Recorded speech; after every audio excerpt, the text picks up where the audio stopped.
Assalamualaikum warahmatullahi wabarakatuh.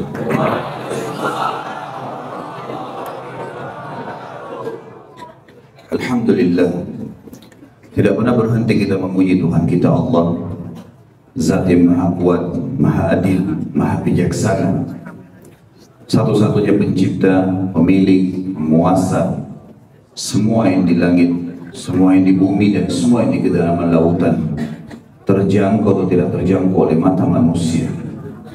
Zat yang Maha Hidup, berdiri sendiri dan terus-menerus mengurus makhluknya. Tidak ada sekutu bagi dalam setiap kegiatannya, dan dia telah menggantungkan segala kebutuhan kita untuk roda kehidupan di muka bumi ini, dari makanan, minuman, pakaian, puncaknya panduan hidup, Islam dan iman, dengan kalimat sederhana namun penuh dengan berkah, Alhamdulillah. Maka jadikan kalimat ini selalu membasahi lidah dan bibir kita. Selanjutnya kita panjatkan salam hormat kita penuh dengan cinta dan rindu kepada manusia terbaik, manusia yang telah disempurnakan oleh Sang Pencipta Allah jalur nasabnya, fisiknya, ilmunya, manusia yang telah membawa kepada kita hukum halal haramnya Allah.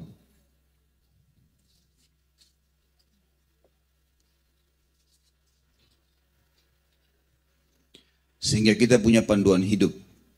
Kita tahu mana yang boleh dan tidak boleh, mana yang diperintahkan dan dilarang oleh Sang Pencipta. Menjadikan manusia ini sebagai suri tauladan adalah kebahagiaan, ketentraman jiwa, mendapatkan solusi yang terbaik dari masalah-masalah dalam roda kehidupan di muka bumi ini, dan juga tentunya akan menang dari musuh-musuh, karena semua itu tergambarkan dalam kehidupan manusia terbaik ini. Mengucapkan satu kali saja salam hormat kepada manusia terbaik ini akan dibalas oleh Sang Pencipta Allah di waktu yang bersamaan dengan 10 kali tambahan karunia dan rahmatnya. Maka sangat wajar sebagai pengikut yang setia kalau kita selalu membacakan salawat dan taslim kepada Nabi besar Muhammad sallallahu wa ala alihi wa sahbihi wasallam. Teman-teman sekalian, saya secara pribadi mengucapkan kepada teman-teman panitia yang sudah mengundang, jazakumullahu khairan. Dan juga khusus bagi teman-teman yang hadir, juga saya mengatakan jazakumullahu khairan atas kehadirannya. Dan tentu kami sangat gembira bisa melihat wajah-wajah kaum muslimin dimanapun mereka berada, dan semangat dalam menuntut ilmu, karena memang ini adalah satu-satunya pondasi agama kita, ilmu. Dan ilmu ini selalu ditekankan di dalam Al-Quran dan Sunnah. Kita tahu ayat pertama turun Iqra, Bismillahirrahmanirrahim, khalaq, disuruh membaca. Kita tahu baginda Nabi SAW sangat gembira pada saat datang orang-orang yang khusus menuntut ilmu, sambil beliau mengatakan marhaban bitalabatil ilm, selamat datang para penuntut ilmu. Dan keutamaan majelis ilmu tidak bisa lagi dihitung jumlahnya, dalil yang ada. Tapi diantaranya saya mengingatkan diri saya dan teman-teman sekalian sehingga kita bisa mengikhlaskan niat kita. Hadis yang mulia kata Nabi SAW, siapapun yang keluar dari rumahnya ingin menuntut ilmu, maka dia di jalan Allah, artinya seperti orang yang berjihad. Hadis yang lain berbunyi kata Nabi SAW, siapapun yang keluar dari rumahnya ikhlas ingin menuntut ilmu, maka dia akan mendapatkan pahala haji yang lengkap. Itu dihasankan oleh para ulama hadis. Kemudian hadis yang lain juga kata Nabi SAW, sesungguhnya semua orang yang keluar dari rumahnya ingin menuntut ilmu, maka malaikat melindunginya dengan sayapnya karena ridho terhadap apa yang dia lakukan. Belum lagi hadis yang lain kata Nabi SAW, tidak ada orang yang berkumpul untuk mempelajari agama Allah atau zikrullah, mengingat Allah, terutama dengan majelis ilmu, kecuali Allah akan turunkan malaikat dari langit yang akan berkata berita dari Allah, berkumpullah dan berpisahlah dengan diampuni dosa-dosa kalian. Maka keutamaan majelis ilmu luar biasa teman-teman sekalian. Kalau sering saya sampaikan dalam ceramah-ceramah saya, ilmu adalah satu-satunya penyebab datangnya iman, dan iman ini kalau sudah ada maka semuanya berubah menjadi baik. Orang bodoh menjadi pintar, orang penakut jadi pemberani, orang pelit jadi dermawan, orang kafir jadi beriman, berubah semuanya. Dan ini akan mendongkrak kita untuk rajin beribadah dan juga kita akan mudah untuk meninggalkan larangan-larangan. Oleh karena itu saya mengajak diri saya dan teman-teman sekalian untuk mengikhlaskan niat dulu. Dan sekali lagi saya mengucapkan Alhamdulillah kepada Allah dan juga mengucapkan jazakumullah khairan baik panitia atau teman-teman yang sudah meluangkan waktu untuk datang hadir di sini dan mendengarkan apa yang akan kami sampaikan. Walaupun tentu saya bukan lebih pintar daripada teman-teman sekalian, hanya saja kita menjalankan firman Allah Subhanahu wa taala, "A'udzubillahi minasyaitonir rajim, fadzakir fa inna dzikra tanfa'ul mu'minin." Saling memberikanlah peringatan karena peringatan akan bermanfaat bagi orang-orang yang beriman. Juga Nabi SAW mengatakan ad-dinun nasiha, agama ini semuanya nasihat. Memang harus saling mengingatkan satu sama yang lain. Judul kita pada malam ini teman-teman sekalian, semoga Allah berkahi, indahnya menjadi orang soleh. Dan tentu ada 4 tema yang akan kita sampaikan, semoga Allah mudahkan dan berkahi sampai akhir nanti. 4 tema ini sudah tidak asing bagi teman-teman karena sudah ada di informasi yang disebarkan. Tapi yang jelas malam ini kita akan membahas masalah indahnya menjadi orang soleh. Saya akan mulai teman-teman sekalian dengan kalimat rahasia la ilaha illallah. Semua kita tahu kalimat ini. Tidak ada Tuhan yang berhak disembah kecuali Allah. Kalimat ini sebenarnya mungkin karena seringnya kita ulangi, sering diajarkan dari waktu kecil. Kadang-kadang mungkin tidak terlalu tanda kutip ya, memiliki bobot yang besar dalam diri kita. Padahal sebenarnya kalimat ini kalimat rahasia kebahagiaan. Karena dengan kalimat ini akan terbatalkan semua yang dianggap Tuhan selain Allah. Coba datangkan teman-teman sekalian di benak kita semua di sini yang hadir, yang disembah selain Allah. Patung, batu, kuburan, pohon, syaitan, bintang-bintang, apa saja. Setelah kita datangkan di benak kita, coba kita tanyakan apa andil semua itu, sekuat apapun, sebesar apapun ya, yang sedang disembah selain Allah ini, apa andil mereka di setetes air yang sedang kita minum? Apa andil mereka di sebutir ya, buah, misalnya anggur yang ada di tangkainya? Apakah mereka bisa membuat anggur itu? Atau mereka menancapkan kembali anggur yang sudah dipetik dari tangkainya?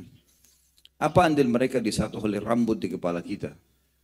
Dan seterusnya tanyakan. Maka kita akan temukan jawabannya tidak ada sama sekali. Dan ayat Al-Quran banyak sekali menyebutkan masalah itu. Dan akan kita paparkan insya Allah besok di materi kita. Indahnya menjalin hubungan dengan Sang Pencipta. Kita akan banyak tadabburi ayat-ayat Al-Quran dan kisah orang-orang saleh. Namun ini teman-teman sekalian sangat luar biasa. Saya akan langsung ke to the point, masa poinnya. Orang-orang yang paling luar biasa menolak ketuhanan Allah adalah ateis. Ateis mengatakan tidak ada Tuhan. Semua ini terjadi begitu saja. Pergantian siang malam, beragam macam hewan-hewan, warna kulitnya, bulunya, sistem pencernaannya, ukuran badannya, semua itu terjadi begitu saja. Dan semuanya ini begitu saja. Dan mereka mengatakan bahwasanya penduduk bumi yang paling canggih adalah manusia. Manusia oleh orang ateis dipuji-puji. Manusia ini penduduk bumi yang paling hebat. Bisa buat pesawat sekarang, bisa buat helikopter, bisa buat kereta api, bisa buat mobil, bisa buat handphone, bisa buat komputer dan segala macam. Baik teman-teman sekalian, kita coba masuk dalam alam pikirannya orang-orang ateis. Kita sekarang semua yang hadir ini manusia. Sekarang kalau kita dianggap oleh orang-orang ateis adalah penduduk bumi yang paling canggih dan mereka tidak akui ada Tuhan. Tanya sekarang diri kita masing-masing. Apa andil kita di setetes air yang kita minum? Apa andil kita di sehelai rambut yang ada di kepala kita? Sudah tahu nggak teman-teman sekalian? Coba di YouTube tentu ada cuplikan banyak penelitian ilmiah. Kalau seseorang gugur rambutnya, maaf kepalanya botak, dan dia ingin tanam rambut, di Amerika itu satu helai rambut $10 harganya. Kita lahir sudah punya rambut. Dan jumlahnya banyak. Bahkan kalau kita gundul tumbuh lagi. Gratis. Apakah semua itu teman-teman sekalian tidak ada penciptanya? Begitu saja terjadi. Apa andil mereka semuanya? Maka kita akan merucut kepada jawaban seperti yang Allah katakan. Semua yang kalian sembah selain Allah itu, mereka tidak punya kekuatan ataupun memiliki sesuatu walaupun seperti tipisnya kulit ari. Tidak ada sama sekali andil mereka. Yang paling unik adalah penyembah-penyembah berhala. Patung. Ya. Ini paling banyak menyesatkan manusia. Makanya Nabi Ibrahim alaihissalam berkata dalam Al-Quran dikekalkan. Ya, dalam firman Allah, A'udzu billahi minasyaitonir rajim. Rabbi innahunna adghalna katsiran minan nas. Ya Allah, ini berhala paling banyak menyesatkan manusia. Patung, dia sendiri yang ukir, dia yang bentuk matanya, dia yang bentuk kupingnya, dia yang warnain, dia yang pikul, ditaruh di tempat, dan kalau rusak dia yang perbaiki, lalu dia panggil Tuhan. Makanya Umar bin Khattab radhiyallahu anhu pernah di zaman khilafah beliau lagi duduk-duduk, ya. Kadang-kadang beliau senyum sendiri. Tapi orang sekitar Umar ini segan untuk bertanya. Satu waktu ada orang memberanikan diri bertanya, wahai Amirul Mukminin, kenapa anda kadang-kadang senyum sendiri? Kata Umar, saya teringat masa jahiliyah dulu. Kami dulu di Mekah, kami diperintahkan dan sudah menjadi sebuah doktrin, harus kami menyembah berhala, harus. Dan yang uniknya, harus batu yang dibuat berhala itu batu Mekah. Enggak boleh batu dari tempat lain. Dia bilang satu waktu, saya keluar safar, perjalanan perniagaan, saya lupa bawa Tuhan saya. Jadi bukan dia yang bergantung pada Tuhannya, Tuhannya yang dibawa gitu kan. Saya lupa bawa Tuhan saya. Di tengah padang pasir saya ingin minta keselamatan, minta berkah gitu. Saya cari di tas saya nggak ada Tuhan ini. Dia bilang di sekitar saya banyak batu tapi bukan batu dari Mekah. Nggak boleh, harus dari Mekah. Dia bilang saya tidak temukan dari Mekah kecuali bekal makanan saya. Kurma. Dia bilang saya susun kurma itu menjadi seperti patung. Lalu saya sembah, minta keselamatan, minta segala macam. Setelah selesai saya lapar, saya potong kepala Tuhan saya. Maka saya tertawa mengingat kejadian itu. Kadang-kadang subhanallah saya nggak tahu orang-orang yang menganggap patung sebagai Tuhan ini. Ada patung entah itu patung apa. Kita mau bilang hewan bukan, mau bilang manusia bukan, hidungnya tajam, giginya keluar, segala macam. Entah apa ini gitu. Dan uniknya banyak orang Islam ikut-ikutan nih. Ya. Ada kadang-kadang patung ditaruh di depan rumah. Sudah pendek, gendut, giginya tajam. Nggak tahu apa ini maksudnya patung apa gitu. Saya pernah tanya salah satu di antara mereka, untuk apa ini? Ini bisa mengusir pencuri. Pencuri bisa kencingi itu. Itu faktanya gitu kan. Itu patung, batu. Jadi sebenarnya teman-teman sekalian, semua yang disembah selain Allah itu tidak ada maknanya. Mereka tidak punya apa-apa. Dan insya Allah sekali lagi saya bilang besok kita akan tadabburi banyak sekali ayat Al-Quran yang dimana Allah membantah semua sesembahan selainnya. Baik, orang-orang yang meyakini Allah Subhanahu wa taala itu ada dan dia mengikuti apa yang telah Allah turunkan sebagai syariat, maka dikatakan orang soleh atau laki-laki. Artinya orang yang patuh. Halal dinikmati, haram ditinggalkan. Perintah dikerjakan, wajib atau sunnah, larangan haram atau makruh ditinggalkan. Itu namanya soleh. Kalau perempuan soleha, sudah umum kita ketahui masalah itu. Teman-teman sekalian, kita perlu ketahui untuk menjadi orang soleh ini sebenarnya tidak sulit, mudah. Bagaimana caranya? Fahami. Yang tadi saya bilang, sesembahan selain Allah sudah jelas terbatalkan karena tidak ada andil mereka sama sekali dalam hidup kita. Kemudian orang yang patuh kepada Allah, kita temukan orang-orang yang terbentuk karakternya dan pribadinya menjadi orang yang baik. Karena memang agama Allah suruh itu. Jujur, amanah, tanggung jawab, bakti sama orang tua, berbuat baik sama tetangga, apalah ya. Banyak sekali hukum syariah yang menjelaskan. Jadi semuanya baik. Dan Islam, agama Allah ini melarang yang buruk-buruk. Tidak boleh mengambil hak orang lain, tidak boleh ghibah, tidak boleh fitnah, tidak boleh memukul, tidak boleh ini, tidak boleh itu. Dilarang. Jadi orang sebenarnya kalau mengikuti agama Allah ini jadi orang baik. Jadi menjadi orang soleh itu sebenarnya positif. Dan bayangkan teman-teman, kalau kita meninggal dunia, Dan itu pasti semua orang akan lalui. Kalau kita mau tahu kita ini orang baik atau tidak, bayangkan kalau kita meninggal pada saat ini. Pada saat kita meninggal teman-teman sekalian, kira-kira penilaian orang di sekitar kita, kita ini baik atau buruk? Kita nilai sendiri. Misal, pada saat kita meninggal orang bilang, oh si fulan, itu Masya Allah setiap azan ke masjid. Oh orangnya dermawan, orangnya ramah kalau sering bertemu kami dan menegur sapa dengan kami. Dan seterusnya. Maka berarti kita orang baik. Dan itu tolak ukurnya baik karena agama menganggap itu baik. Tapi kalau kita meninggal orang mengatakan, oh si fulan, syukur dia mati itu. Nah. Malah orang bersyukur, dia suka gibah orang kasar, pelit, segala macam. Yang agama larang. Dan perlu teman-teman tahu ya, subhanallah fitrah yang Allah sudah ciptakan dalam diri kita, kalau ada orang non-muslim melakukan satu perbuatan, kalau kita anggap perbuatan baik itu, oh ini misalnya orang non-muslim bakti sama orang tuanya, dia suka bantu orang susah, ya, dia suka senyum dengan orang, gitu kan, ramah, baik. Maka ketahuilah teman-teman, kita menganggap baik itu karena agama kita menganggap perbuatan itu baik, bukan karena dianya. Jangan salah faham. Banyak orang bilang, teman saya di kantor ada 2 orang. Yang satu kafir baik sekali. Yang satu muslim tapi buruk. Sebenarnya bukan masalah kafir muslimnya. Tapi masalah perilaku yang sedang dikerjakan si kafir baik karena agama kita anggap baik. Maka kita nilai baik. Perilaku si muslim kalau ada yang buruk karena agama kita menganggap buruk. Makanya kalau ada non muslim dia menghalalkan khamar misalnya. Dia anggap khamar itu biasa. Berzina itu biasa gitu kan. Karena agama kita anggap buruk, kita akan anggap buruk. Ya, ini sudah kaidah hidup yang sudah sangat jelas gitu.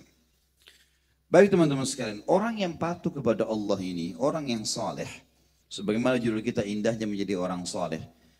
Ini dibukakan oleh Allah Subhanahu wa taala banyak sekali hal-hal dan tidak boleh antum ragu dengan masalah itu. Nanti kita akan sebutkan 17 poin manfaat orang menjadi orang soleh dan soleha. Dan itu janji Allah. Ini bukan janji seorang raja, bukan janji manusia, bukan janji seorang atasan di kantor, bukan janji orang tua kepada anaknya. Allah sang pencipta yang sudah ditekankan dalam Al-Quran, Inna Allah la yukhliful mi'ad, wa man asdaqu minallahi qila, wa man asdaqu minallahi haditha. Siapa yang lebih jujur daripada Allah? Allah tidak pernah pungkiri janjinya. Jadi kan? Maka Allah menjanjikan teman-teman orang-orang yang patuh, saleh akan dibukakan banyak sekali manfaat yang kita sebutkan. Rezeki yang luas, keturunan, kerajaan, segala macam. Nanti akan kita paparkan dengan contoh-contoh. Dan sebaliknya, lawan saleh adalah fasik atau fajir. Orang yang durhaka. Itu pasti dihukum. Dan jangan pernah mengkhayal, saudaraku seiman, kalau Anda berbuat satu perbuatan dosa, Allah tidak hukum saya. Dusta besar, Anda pasti dihukum hari ini atau besok. Sekecil apapun dosa yang kita kerjakan, itu akan dihukum sama Allah. Dan minimal hukuman yang pertama datang adalah terharamkannya seorang muslim yang berbuat dosa dari amal saleh. Contoh perkataan Ibnu Umar radhiyallahu anhu, beliau mengatakan, aku kalau mengerjakan satu dosa kecil, maka aku menemukan Allah mengharamkan aku sholat subuh di masjid berjamaah sebulan. Sebagian ulama salaf berkata tentang masalah ini dari tabi'in. Aku mengetahui kalau aku punya dosa pada saat aku melihat perubahan sikap dari istriku, tungganganku bahkan tikus yang masuk dalam rumahku. Jadi perbuatan dosa itu sekecil apapun ada hukumannya. Jangan coba zina itu, gak usah. Dosa bukan untuk dicoba, tapi untuk diketahui dan dihindari. Tidak usah bilang, oh saya masih muda, nggak apa-apa, saya mau coba dulu bagaimana itu zina. Bagaimana itu mabuk. Tidak usah, tidak perlu kita coba. Kita tahu racun, untuk apa dicoba? Sudah cukup tahu informasi, oh racun berbahaya, pahit. Udah tinggalin aja, nggak usah coba-coba. Sudah tahu kalau ugal-ugalan balap, jatuh bisa luka. Nggak usah coba-coba. Saya balap itu nanti jatuh baru saya tahu. Enggak. Nggak perlu kan. Orang yang cerdas nggak perlu seperti itu. Mestinya. Ya. Jadi jangan pernah mengkhayal teman-teman sekalian kalau kita berbuat dosa, kemudian tidak dihukum sama Allah. Pasti. Makin besar dosa yang kita buat, makin besar hukumannya. Hati-hati. Nanti saya sebutkan dalil-dalilnya berhubungan dengan masalah itu ya. Juga dari satu sisi teman-teman sekalian, untuk membuat kita punya benteng agar tidak terjerumus pada pelanggaran, maka fahami poin penting di sini. Semua yang Allah halalkan buat kita, ya, itu lebih banyak itemnya daripada apa yang Allah haramkan. Saya kasih contoh, kalau Allah haramkan babi, jangan makan babi ya, ini bentuknya babi itu. Mukanya, kulitnya, suaranya, ini babi. Karena manusia suka membangkang. Kalau Allah nggak ciptain babi, nanti hari kiamat dia bilang, ya Allah, engkau haramkan babi tapi saya tidak tahu mukanya. Nah ini mukanya babi, ini kulitnya, jangan makan, ya haram. Baik, babi Allah haramkan. Lihat gantinya, sapi, kambing, ayam, ya kelinci, semua hewan air. Berarti yang dilarang satu. Sedikit, yang halal banyak. Kalau Allah memberikan kita potensi syahwat untuk makan, teman-teman sekalian, mau makan daging tapi Allah haramkan semua jenis daging, wajar antum melanggar. Ini enggak, itemnya sedikit. Allah haramkan misalnya khamar, nggak boleh minum minuman keras, memabukkan. Kata Nabi SAW, semua yang kalau dikonsumsi banyak, memabukkan maka sedikitnya haram. Alkohol, kalau orang minum segentong mabuk, maka berarti setesnya haram. Gitu kan? Begitu sabda Nabi SAW. Baik Allah ganti, kita kan dahaga, haus. Allah ganti dengan air putih, sirup, madu, ya banyak. Gantinya banyak.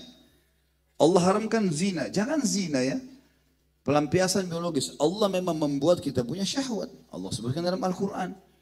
A'udzubillahi minasyaitonirrajim. Zuyina linnasi hubbus syahwati minan nisa. Perhatikan kalimat detail dari Allah. Allah menghiasi dalam jiwa laki-laki, perempuan juga sama terjadi. Hub syahwat, rasa cinta diikuti dengan syahwat. Memang kita mau melihat, mau mencium, mau memeluk, itu Allah kasih. Potensi itu Allah kasih memang.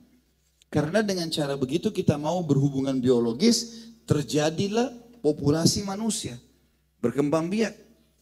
Kalau Allah nggak kasih kita syahwat, kita nggak mau bersentuhan dengan lawan jenis kita, maka tidak ada populasi manusia. Tapi ada dua istilah, yang salah namanya zina, yang benar namanya nikah. Allah kasih jalan kok, bukan tidak. Zina sama nikah teman-teman, bedanya antara langit dan bumi. Zina selalu dimulai dengan ketakutan. Orang masuk hotel ketakutan. Allah kasih kekhawatiran. Dan akhirnya dia pun biologis buru-buru. Dan biologis yang dilakukan buru-buru ini teman-teman sekalian, efeknya adalah kualitas spermanya buruk, sel telur kualitasnya juga buruk. Anak yang lahir juga buruk nanti. Dan kita sudah tahu anak hasil zina dianggap anak yang haram lah, nggak ada statusnya, nggak ada warisan, nggak ada penisbatan nama kepada pemilik sperma. Jadi sudah dilakukan dengan takut dan juga masalah nih, banyak rentetan hukum. Baik, kalau orang menikah, sama-sama pelampiasan syahwat. Nikah sama zina bedanya 5 menit saja. Kalimat akad. Si wali wanita mengatakan saya nikahkan kamu sama anak perempuan saya, si fulana binti fulana.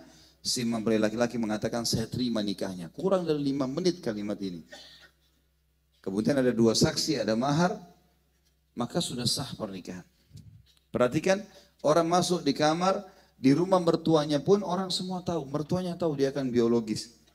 Tapi beda dengan tadi orang masuk hotel ketakutan, ini tidak masuk kamar gembira. Kemudian dia biologis juga dia gembira. Kualitas spermanya bagus, sel telurnya bagus, anaknya juga jadi bagus. Dan anaknya lahir statusnya jelas. Semua wanita yang hamil di luar nikah malu kalau ketahuan. Berusaha diaborsi, dijatuhkan segala macam, dia malu. Kalau perempuan yang halal dari suaminya, hamil pun ditanya, ibu hamil? Iya, alhamdulillah. Nggak malu. Itu sudah fitrah. Lalu kenapa harus zina? Kenapa nggak nikah? Kenapa nggak nikah? Maka kita harus poin teman-teman sekalian, Allah berikan kita solusi, bukan tidak. Jadi ini kebahagiaan, ini kesengsaraan. Bahkan kata Nabi SAW, fi bidi ahadikum sadaqah. Di kemaluan kalian ada pahala besar. Kata para sahabat, ya Rasulullah, ayati ahaduna ahlahu walahu fihi ajr. Wahai utusan Allah, kami gauli istri kami, dapat kenikmatan, kami dapat pahala lagi. Kata Nabi SAW, ara'aitum law wada'tumu fil haram alakumul wizr. Tidakkah kalian lihat kalau kalian letakkan kemaluan kalian pada yang haram? Perhatikan di sini nikah sama zina. Di sini kalau nikah dapat pahala besar setiap biologis, kalau zina dapat dosa besar. Tidakkah kalian lihat kalau kalian letakkan pada yang haram, zina, kalian dapat dosa besar? Kata para sahabat, bala ya Rasulullah. Iya wahai utusan Allah. Kata Nabi SAW, wa kadzalika fil halal. Begitu juga kalau yang halal. Jadi setiap kita berhubungan biologis sama istri kita atau sama suami kita, maka kadar pahalanya besarnya sama dengan kadar besarnya dosanya orang zina. Jadi sebenarnya Allah memberikan solusi-solusi, bukan tidak. Kalau kita dikasih syahwat baru kita dilarang biologis, mungkin wajar orang melanggar. Jadi teman-teman sekalian, ini bisa menjadi sebuah benteng yang akan memberikan jawaban kepada kita kenapa kita harus berhenti dari dosa. Kan begitu. Karena ada gantinya, bukan tidak ada. Ada gantinya. Cuma mungkin dalam masalah pernikahan memang harus kita beberapa persepsi, beberapa keyakinan tanda kutip ya yang diambil oleh beberapa suku di Indonesia, di negara kita yang kita bicara lingkupnya, itu yang kadang-kadang menyulitkan pernikahan. Mahar yang mahal, harus selesai dulu kuliah gitu kan. Jadi sebenarnya nikah itu ibadah teman-teman. Tidak ada hubungannya sama prestasi dunia. Tidak ada hubungannya sama sekali. Sahabat itu kalau dia mau menikah, dia lihat hari ini, dia lamar hari ini, malamnya sudah suami istri. Enggak kayak kita 6 bulan dulu booking ya, gedung gitu kan. Kemudian sebar undangan dulu, pilih hari yang baik dulu, apalah segala macam. Panjang. Ada kadang-kadang anak-anak, mungkin anak muda tidak tahan syahwat. Banyak godaan di kampusnya. Bilang sama orang tuanya, saya mau menikah ayah, ibu. Belum selesai sarjana. Kuliah dulu. Sudah kuliah, cari kerja dulu. Lama-lama ubanan anaknya ini. Orang tuanya enak, punya tempat syahwat. Anaknya gimana? Kan dia terganggu. Mesti dinikahkan. Saya tahu beberapa ikhwah teman saya, Masya Allah, mereka pada saat kami masih kuliah di Madinah, itu mereka menikah masih tingkat 1, tingkat 2 kuliah dan lulus. Berhasil, nggak ada masalah. Malah hidupnya lebih tenang. Kecuali memang kalau beberapa orang ikhwah atau akhwat yang masih bisa mengontrol diri, dia menganggap nanti dia selesai sarjana, itu hak dia. Tetapi ada orang yang tidak bisa dengan itu. Maka jangan sampai membuka pintu-pintu syaitan. Saya akan bacakan beberapa ayat Al-Quran teman-teman sekalian dalam pembukaan materi kita ini. Tentang masalah janji Allah untuk orang beriman dan ancaman Allah untuk orang-orang yang berbuat maksiat. Dan tidak akan pernah sama. Serta saya katakan tadi tidak akan pernah luput hukuman Allah kepada orang yang berbuat dosa. Yang pertama surah Shad, surah nomor 38 ayat 28 yang bunyinya a'udzubillahi minasyaitonirrajim. Am naj'alul ladzina amanu wa 'amilus solihati kal mufsidina fil ardi am naj'alul muttaqina kal fujjar. Surah Shad ayat 28 yang artinya mana bisa kata Allah kami akan samakan keadaannya orang beriman juga fasilitasnya dan beramal saleh dengan orang-orang yang membuat kerusakan di muka bumi. Dan mana bisa kami jadikan orang-orang yang patuh, muttaqin, sama orang yang fujar, orang yang durhaka. Nggak bakalan. Nggak bakal sama teman-teman sekalian. Dan memang perlu kita ketahui, setiap amal soleh dan setiap dosa, dua-duanya punya kenikmatan. Tapi kenikmatannya nggak bisa disatuin. Nggak bisa disatuin. Ya. Seperti misal, nikmat sekali orang, kalau antum sudah nikmatin sholat, komitmen, saya mulai sekarang azan ke masjid, sholat. Saya mau di saat pertama. Keutamanya kita baca, fadilahnya ini kita baca semua. Baik kita sudah komitmen. Maka setiap azan kita ke masjid, berjalan seminggu, sebulan, kita sudah merasa nyaman. Ya. Berarti kenikmatannya sudah muncul. Ada ikhwah begitu dan akhwat, Masya Allah, azan atau ikhwah kita bicara ke masjid. Sudah langsung di saf pertama. Hampir tiap hari nggak pernah luput dari situ. Dia sudah nikmati. Maka lawannya adalah meninggalkan sholat. Karena dia sudah nikmati sholat, kenikmatan meninggalkan sholat hilang. Ya. Karena ini kenikmatannya sudah ada. Gitu kan? Sebaliknya, orang yang menikmati maksiatnya, misalnya dia tidak mau sholat, maka kenikmatan sholatnya hilang. Dia heran, kenapa orang ini selalu azan ke masjid? Gak capek apa sholat terus gitu. Jadi dua-dua punya kenikmatan, tapi tidak bisa bersatu seperti minyak dengan air. Ini hasilnya positif, akan masuk surga, dapat pahala dan seterusnya. Ini akan buruk akibatnya. Seperti itulah. Ya. Kalau seseorang wanita muslimah misalnya tutup aurat, mungkin akhwat kita bisa jawab di diri masing-masing tentunya. Kalau seandainya Anda sudah pakai hijab dan sudah menganggap ini adalah perintah agama Allah, perintah agama saya, perintah Allah, saya akan amalkan. Saya yakin sekali kalau itu sudah komitmen dalam hati, begitu lagi duduk di rumah di ruang tamu, sempat jilbabnya tersingkap sedikit, ada beberapa helai rambutnya keluar. Nyelonong seorang laki-laki yang bukan mahram. Saya yakin kalau dia sudah nikmati jilbabnya, dia akan merasa menyesal. Kenapa tadi orang itu lihat rambut saya? Kenapa orang itu lihat leher saya dan atau tangan saya dan seterusnya? Karena dia sudah nikmati hijabnya.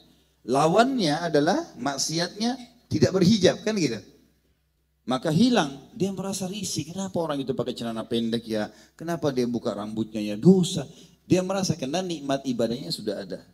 Nah sebaliknya orang yang menikmati maksiat, membuka auratnya, dia heran. Kenapa orang itu pakai jilbab besar, pakai cadar, nggak panas apa? Gitu kan. Dia jalan pun dia sudah tidak malu, kekurangan kain. Dadanya bolong, belakangnya bolong, pahanya bolong. Tapi seperti itu dia nikmati. Jadi ibadah punya kenikmatan, maksiat punya kenikmatan, tapi tidak bisa bersatu.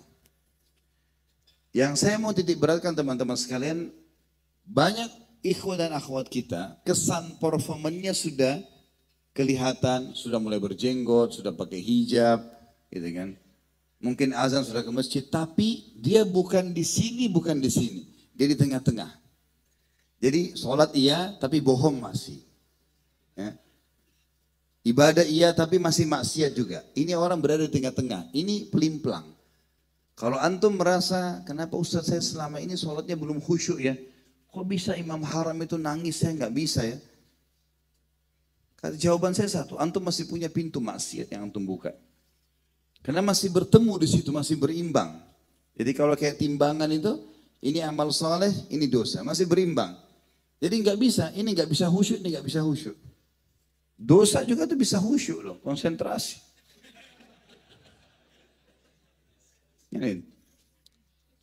Bayangkan kalau ada orang mau menyatukan keduanya. Misal, dia sholat 5 waktu. Dia jaga sholat on time, tapi dia masih mabuk. Jam 3 subuh dia mabuk. Jam 4 azan subuh. Enak gak kira-kira mabuknya? Dia sambil mabuk sementara azan nih. Jadi dia terganggu. Gitu kan. Jadi sekalian jadi orang baik atau sekalian jadi orang buruk. Tapi ini bahaya neraka.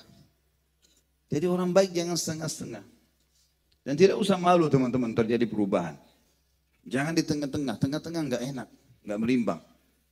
Ibadah iya, maksiat iya. Tidak ada gunanya gitu. Akan mengganggu dia sendiri. Kemudian dalam surah yang lain, surah Ghafir, surah nomor 40 ayat 58, Allah juga berfirman, A'udzubillahi minasyaitonirrajim, wa ma yastawil a'ma wal basir walladzina amanu wa amilus salihati walal musi' qalilan ma tatadzakkarun. Yang artinya, tidak akan pernah sama antara orang buta dan orang yang melihat. Orang yang buta lambat langkahnya, dia tidak tahu bahaya akan menimpa dia, ada lubang di depannya, dia nggak tahu. Orang buta. Kata Allah tidak akan sama orang buta dengan orang melihat. Orang melihat bisa beraktivitas lebih cepat, dia tahu bahaya akan menimpa dia. Kata Allah, begitu pula tidak akan pernah sama antara orang-orang yang beriman dan beramal saleh dengan orang yang berbuat ya maksiat. Tapi sayang, sangat sedikit kalian memikirkan itu. Di ayat yang lebih jelas lagi surah Al-Jathiyah, surah nomor 45 ayat 21. Allah berfirman, A'udzubillahi minasyaitonirrajim, Al-Jathiyah ayat 21. Am hasibal ladzina ijtara'u sayyiati an naj'alahum kalladzina amanu wa amilus solihati sawa'am mahyahum wa mamatuhum sa'a ma yahkumun. Apakah orang-orang yang berbuat dosa itu, pelanggaran-pelanggaran yang Allah larang, mereka mengira kami akan samakan mereka dengan orang-orang yang beriman dan beramal soleh, baik kehidupan mereka selama hidup dunia ataupun kematian mereka? Sungguh buruk apa yang telah mereka nilai itu. Jadi tidak akan pernah sama. Nanti kita kasih contoh-contoh. Di antaranya tentu yang paling jelas kisah-kisah para nabi-nabi. Nabi-nabi pemimpin orang-orang soleh. Kita lihat Nabi Muhammad SAW bagaimana kehidupan rumah tangganya bahagia, bersahabatnya bahagia, ekonominya maju, jadi nabi, jadi raja, gitu kan? Dan kita lihat rivalnya, lawannya beliau Abu Lahab, Abu Jahal. Punya harta ya, tapi akhirnya meninggal dalam keadaan kafir, dikalahkan dalam peperangan, punya masalah. Sampai Abu Lahab itu waktu mau meninggal teman-teman sekalian, waktu dia meninggal karena badannya mengeluarkan cairan yang busuk. Ya. Itu anak-anaknya pun tidak ada yang mau urus jenazahnya, sampai dilemparin dengan batu di kamar tidurnya, sampai tertutup batu baru ditinggalkan karena busuknya, dan anak-anaknya takut menular penyakit yang sedang dianu oleh ayahnya. Beda sekali kondisinya. Dan semua nabi-nabi, kita lihat Nabi Musa juga begitu alaihissalam, karena kesolehannya Fir'aun raja yang kaya waktu itu Allah binasakan, dan Musa dijadikan sebagai pemimpin di Palestina akhirnya, dan Bani Israel diberikan kerajaan. Dan keturunannya pun datang seperti itu. Datang setelahnya Daud, Sulaiman, Yahya, Zakaria, ya, Ayyub, Zulkifli, semuanya datang menjadi nabi-nabi. Dan Allah sebutkan dalam surah Al-An'am masalah itu, surah nomor 6 ayat 85, A'udzubillahi minasyaitonirrajim, kullum minas salihin. Semua nabi-nabi bisa berhasil menang, dan kisahnya disuruh kita wajib kita kenal mereka, itu karena mereka semua adalah orang-orang saleh. Kemudian yang terakhir teman-teman sekalian adalah surah Al-Ankabut. Dalam ini masih pembukaan. Bisa tahan panasnya? Lupain aja panasnya gitu kan. Anggap tidak ada panas. Antum kadang-kadang harus olahraga susah untuk keluarin keringat. Ini enggak usah olahraga. Dapat ilmu sudah sekalian gitu kan. Dalam surah Al-Ankabut surah nomor 29 ayat 4 Allah berfirman, surah nomor 29 Al-Ankabut ayat 4, A'udzubillahi minasyaitonirrajim, am hasibal ladzina ya'maluna sayyiati an yasbiquna sa'a ma yahkumun. Sekali lagi Allah ingatkan, apakah orang-orang yang berbuat dosa itu mereka mengira bahwasanya mereka akan luput dari siksa kami? Sungguh buruk apa yang mereka sangka itu. Mengkhayal orang yang buat dosa tidak dihukum sama Allah. Makin besar dosanya, maka makin berat hukumannya. Makin sering dia lakukan, maka makin banyak hukuman yang datang. Beda orang berzina 10 kali, orang zina sekali. Beda orang makan riba 10 tahun dengan orang baru 1 bulan. Makanya orang harus berhenti dari perbuatan salah itu. Sementara Allah Subhanahu wa taala menyebutkan tentang, kalau kita bertanya, coba ringkaskan Ustaz masalah orang soleh. Dalam Al-Quran, Allah sebutkan. Dalam surah Al-Imran, surah nomor 3 ayat 114. A'udzubillahi minasyaitonirrajim, yu'minuna billahi wal yaumil akhir wa ya'muruna bil ma'ruf wa yanhauna 'anil munkar wa yusari'una fil khairat wa ulaika minas salihin. Allah cap predikat orang saleh ini, dikatakan mereka adalah orang yang beriman sama Allah, yakin Allah satu Tuhan, yang lain bukan Tuhan, tidak ada sekutu baginya. Beryakin dengan hari akhir, dia kejar surga, takut dari neraka, selalu menyeru kepada kebaikan-kebaikan, perintah Allah diingatkan kepada manusia, dan melarang dari kemungkaran, dan mereka selalu berlumba-lumba dalam kebaikan-kebaikan.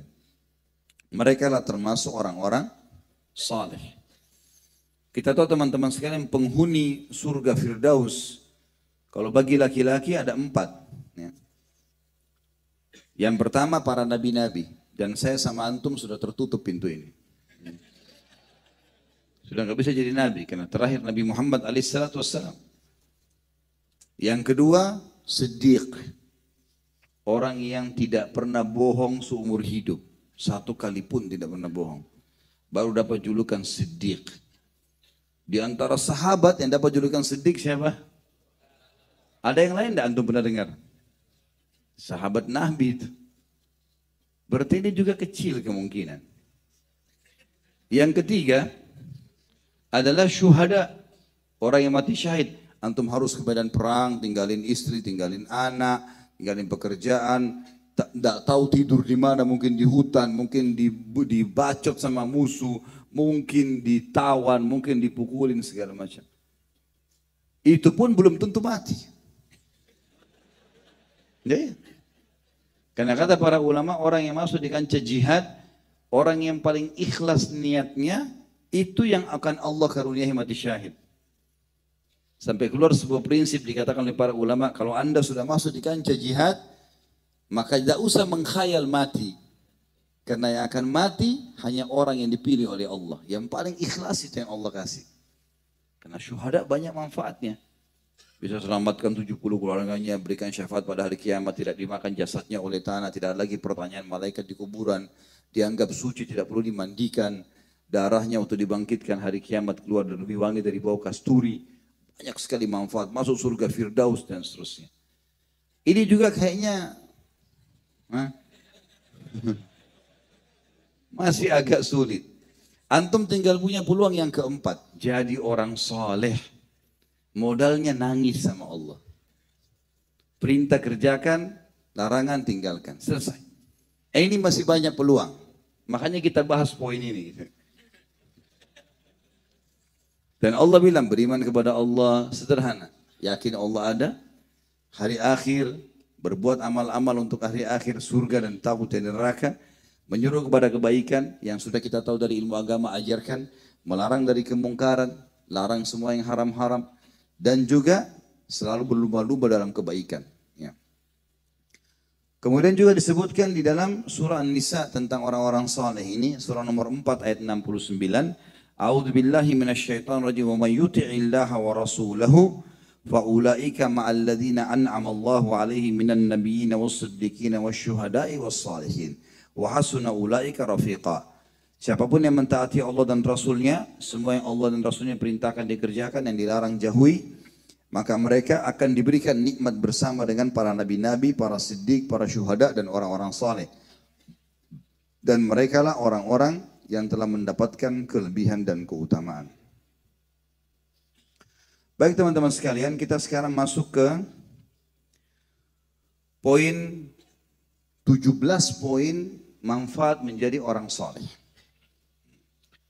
Yang pertama, kalau kita mulai istiqomah di jalan Allah, dan sebelum saya mulai 17 poin teman-teman sekalian, kalau ada di antara antum yang sudah coba hijrah, transisi dari masa jahiliyah, dari masa maksiat kepada ketaatan, maka fahamilah transisi ini sebulan, setahun, sehari, waktunya itu adalah masa proses pembersihan kesalahan lalu. Maka mungkin pada saat itu belum terbuka semuanya. Tapi pada saat antum sampai ke garis finishnya, sudah bersih dosa-dosa yang lalu, maka mulai terbuka semuanya. Makanya sabar teman-teman sekalian. Sabar itu dalam 3 hal. Sabar dalam mengerjakan ketaatan. Duduk di majelis ilmu, ya. Kemudian sholat, pergi ke masjid, hujan pun keluar gitu kan. Jihad, bersedekah, baca Quran dan hafal, itu semua butuh kesabaran. Yang kedua, sabar dalam meninggalkan kemaksiatan. Semua kita punya peluang zina.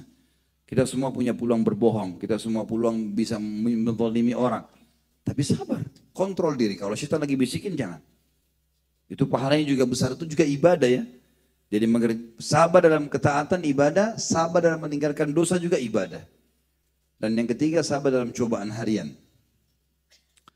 Teman-teman sekalian, kalau kita sudah hijrah, mulai istiqomah, maka sudah mulai masuk proses, itu pembersihan dosa terus, sabar aja. Kadang-kadang kita sudah sadar nih, sudah tobat, tiba-tiba ada yang gibah. Lisan antum bilang saja, inna lillahi wa inna ilaihi raji'un, alhamdulillah. Inna lillah kalimat istirja. Ya. Kami milik Allah, kami akan kembali kepada Allah. Kemudian alhamdulillah, kenapa kita bersyukur? Mungkin kita dulu pernah menggibah orang. Dengan cara begini dosa itu bersih. Jadi perilaku apa yang kita pernah kerjakan, Allah coba sekarang. Kita mungkin pernah mencuri, sekarang barang kita dicuri. Kita mungkin pernah menzalimi orang, kita sekarang dizalimi. Proses pembersihan. Sabar. Gitu.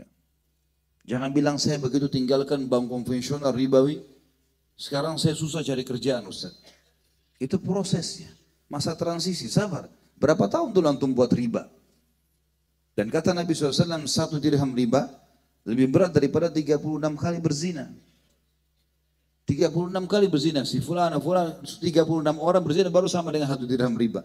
Berarti antum bahaya kalau sudah riba 1 tahun misalnya. Banyak sekali dosanya, butuh transisi pembersihan. Gitu kan. Cuma rahmat dari Allah SWT teman-teman sekalian. Kalau Allah mau kita diuji, maka biasanya ujian itu lebih ringan daripada nikmat yang pernah kita dapatkan. Misal, setahun kita nggak pernah sakit. 365 hari Masya Allah sehat. Tahun depan Allah coba flu dengan demam seminggu saja. Kalau mau bicara adil, harusnya setahun kan? Setahun sehat, setahun sakit. Tapi Allah nggak begitu. Allah kasih lebih sedikit daripada nikmat yang sedang kita rasakan. Yang pertama antum bisa dapatkan teman-teman sekalian kalau menjadi orang yang soleh dan solehah patuh, Allah janjikan kehidupan yang sempurna dan semua tercukupi. Bahasa Arabnya hayatan thayyibah. Jadi kalau kita disuruh makan makanan, dalam Islam kita disuruh makan makanan dan minum minuman yang 2 syarat, halal dan thayyib. Apa itu thayyib? Berkualitas. Ya. Jadi kalau misalnya teman-teman Allah berikan rezeki, kita masuk ke toko buah, ada buah harganya 200.000 per kilo, kualitasnya nomor 1. Ada buah lagi 50.000 per kilo, tapi kualitasnya nomor 2. Kalau kita beli kualitas nomor 1 karena kita punya cukup harta, itu boleh, itu pahala, boleh. Bahkan dianjurkan, karena kita sedang menikmati apa yang Allah halalkan buat kita. Allah suruh, kulu, washrabu, ya, disuruh makan dan minum. Apa yang Allah halalkan. Jadi nggak ada masalah dengan itu. Itu tidak masuk dalam tabdzir. Kita boleh menikmati. Bahkan dalam sebuah hadis sahih kata Nabi SAW, Inna Allah yuhibbu an yara athara ni'amihi ala abdi. Allah suka sekali melihat bekas nikmatnya pada hambanya. Allah nggak mau kita pakai baju kumuh, nggak mau kita lesu. Allah mau kita nikmat, bersih, rapi. Kata Nabi SAW, Inna Allah jamilun yuhibbul jama'. Allah indah, suka keindahan. Gitu kan? Kita tidak disuruh kumuh-kumuh. Dan banyak orang salah paham dengan kalimat zuhud. Kita kan orang Islam disuruh zuhud. Apa itu zuhud? Disuruh makan roti kering, disuruh pakai baju kotor, tidak usah pakai sendal yang bagus. Ini pemahaman yang salah. Dari mana ini? Nabi SAW itu berpoligami. 11 orang istri, 11 rumah. Setiap rumah ada pembantunya, setiap rumah ada untanya. Unta itu kalau sekarang Alphard itu.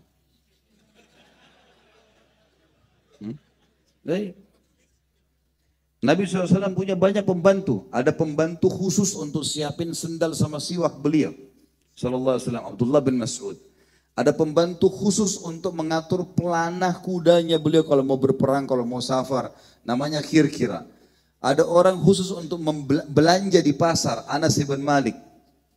Banyak pembantu Nabi SAW. Ada sahaya beliau yang selalu mendampingi beliau kemana-mana. Zaid bin Haritha. Dan anaknya Usama bin Zaid. Dan seterusnya. Begitu pula dengan sahabat-sahabat Nabi yang lain. Bahkan Umar bin Khattab berkata, saya pernah masuk ke rumah Nabi SAW dan saya temukan beliau sedang memegang tulang paha kambing yang ada dagingnya sambil menggigitnya. Baik Ustaz, ada riwayat yang berbunyi dalam hadis Bukhari. Aisyah berkata radhiyallahu anha, kami pernah, begitu riwayatnya, kami pernah di rumah Nabi SAW.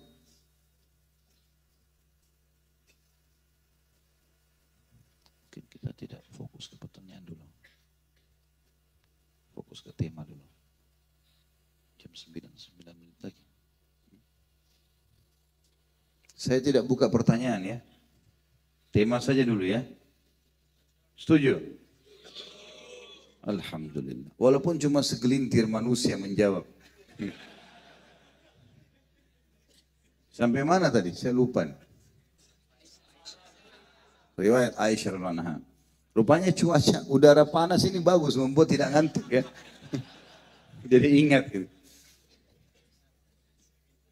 Aisyah pernah berkata, kami pernah di rumah Nabi SAW tidak menyalakan api selama sebulan. Maksudnya tidak masak sebulan. Dan makanan dan minuman kami adalah aswadain. Aswadain itu kurma sama air putih. Banyak orang meletakkan riwayat ini, mengatakan itu buktinya Nabi pernah di rumahnya nggak ada makanan. Keliru ini. Siapa yang bilang tidak ada makanan? Karena Aisyah menyebutkan di butuhan hadis radhiyallahu anha, kami tidak makan kecuali 2 konsumsi, minum air putih dan kurma. Dan kurma itu makanan bergizi. Ya. Dan ulama hadis mengatakan semestinya kita bersangka baik dengan Nabi SAW. Ini terjadi sekali saja dalam riwayat kalau beliau pernah rumahnya tidak masak, tidak menyalakan api 1 bulan. Dan kata para ulama kalau kita sangka baik dengan Nabi SAW berarti beliau sedang menerapi keluarganya minum air putih sama kurma. Dan sebagian tokoh-tokoh herbal di Timur Tengah, maksudnya para ulama yang menguasai herbal ini mengatakan termasuk terapi kesehatan kalau orang mau sehat, dia coba sebulan cuma makan kurma dan minum air putih. Jadi itu bukan masalah Nabi SAW susah hidupnya, bukan. Keliru. Ya. Karena banyak riwayat yang lain Nabi SAW suka minum susu kambing, suka minum susu unta dan seterusnya. Ya. Jadi kita boleh menikmati kehidupan. Ya. Allah SWT menjanjikan tentang orang yang soleh dan solehah ini mendapatkan kehidupan yang baik dalam surah An-Nahl.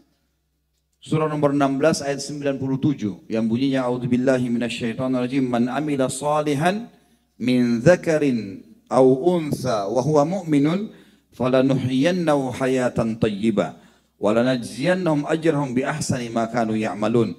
Siapapun yang beramal saleh dari laki-laki dan perempuan sementara dia beriman, maka pasti kami akan berikan dia kehidupan yang thayyibah, kehidupan yang sempurna dan terpenuhi semuanya. Dan kami pasti akan balas mereka dengan pahala yang melimpah. Teman-teman juga harus adil ya. Ustadz, keadaan saya pas-pasan. Tetangga saya orang non-muslim punya mobil Mercy, rumahnya mewah. Kalau antum bandingkan diri antum sama dia, antum tidak adil. Kalau mau tahu besarnya nikmat Allah pada kita, pertemukan dengan orang yang sepadan. Sama-sama gajinya, ya, mirip poster tubuhnya, gitu kan. Nah ini bedakan nih sekarang. Baru kita tahu. Saya pernah naik mobil di Singapura, mulai muter-muter naik taksi. Mukanya ini supir taksi kalau di Indonesia orang kaya ini.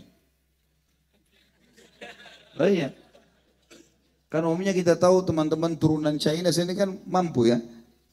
Ini orang Cina lagi bawa mobil taksi, saya di belakang. 1 jam muter-muter. Sepanjang jalan dia bicara sama saya. Itu semuanya keluhan. Susah hidup, kadang-kadang tidak ada orang naik taksi, karena susah hidupnya, penyakitnya banyak. Ya jangan antum pikir, oh berarti dia enak nih, karena dari luar casingnya, oh pakai mobil Mercy. Itu masih nyicil itu biasanya. Masih kredit, kalau dia mati bisa ditarik oleh bank. Gitu. Jadi harus adil, pertemukan dengan orang-orang yang sepadan dengan kita.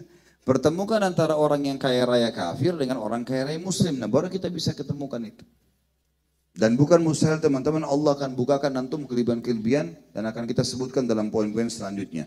Ini yang pertama. Yang kedua, akan mendapatkan keberuntungan.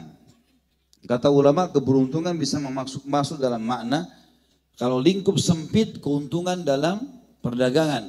Kalau lingkup besar adalah keuntungan dalam setiap keinginan dia. Dia mau nikah sama siapa, Allah mudahkan. Dia mau kerja di mana, Allah mudahkan. Dia mau sekolah di mana, Allah mudahkan. Itu namanya keberuntungan. Allah sebutkan dalam surah Ar-Ra'd, surah nomor 13, ayat 29. A'udzu billahi minasyaitonir rajim. Alladzina amanu wa amilus solihati tuba lahum wa husnal ma'ab. Orang-orang yang beriman dan beramal saleh, keberuntungan buat mereka di dunia dan juga di akhirat, mereka akan masuk ke dalam surga. Dalam surah Al-Qasas surah nomor 28 ayat 67 juga berbunyi, Al-Qasas 28 ayat 67, A'udzubillahi minasyaitonirrajim, fa amma man taba wa amana wa amila salihan fa asa an yakuna minal muflihin. Siapapun yang taubat dari dosa-dosanya lalu dia beramal saleh, dan dia beriman lalu dia beramal saleh, maka pasti kami akan menjadikan mereka orang-orang yang beruntung. Ya. Beruntung lingkup kecil kalau dia berdagang dia untung, lingkup besarnya adalah dia beruntung dalam setiap yang dia inginkan Allah berikan. Yang ketiga, mendapatkan pengampunan dosa, pembersihan kesalahan-kesalahan. Sebagaimana Allah berfirman dalam surah Al-Maidah, surah nomor 5 ayat 9. A'udzu billahi minasyaitonir rajim. Wa'adallahu alladhina amanu wa 'amilus solihati lahum maghfiratun wa ajrun 'azim.